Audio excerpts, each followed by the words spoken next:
DIG साहब के गले लगकर फूट फूट कर रोई सवी। जी हाँ दोस्तों, गुम है किसी के प्यार में सीरियल में बहुत ही इंटरेस्टिंग होने वाला है, जहाँ पर देखने को मिलने वाला है कि जब डीआईजी साहब को पता चलता है कि सवी विराट और सई की बेटी है, तो डीआईजी साहब सेमिनार खत्म होने के बाद सवी को बाहर मिलने के लिए बुला लेते हैं, क्योंकि सवी की बात सुनकर डीआईजी साहब इम्प्रेस हो जाते हैं और वह समझ जाते हैं कि यह सई और विराट की ही बेटी है, क्योंकि सवी स्पीच में अपने आई बाबा के बारे में बता देती है।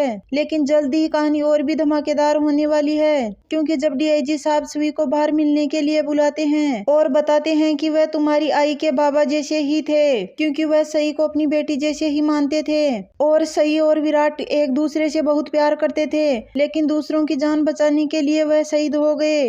इस बात को सुनकर सवी भी इमोशनल हो जाती है और डीआईजी साहब के गले लगकर रोने लगती है। और तभी वहाँ पर ईशान भी आ जाता है। ईशान यह देखकर बहुत चौंक जाता है, क्योंकि उसे पता नहीं होता है कि डीआईजी साहब और सवी का क्या रिश्ता है। लेकिन जब ईशान को पता चलता है कि डीआईजी साहब सवी को अपनी बेटी जैसे मानते हैं और सवी को भी जानते थे, क्योंकि वह बचपन में सभी से मिल चुके थे, इस बात को सुनकर ईशान भी बहुत ज्यादा खुश हो जाता है कि डीआईजी साहब सवी के करियर में आगे बढ़ने के लिए बहुत हेल्प कर सकते हैं। लेकिन जल्द ही कहानी और भी मजेदार होने वाली है, क्योंकि ईशान के पास अक्का साहिबा का फोन आ जाता है और वह कहती है कि तुम्हें राव साहब के घर आने से पहले सवी को घर लेकर आना होगा।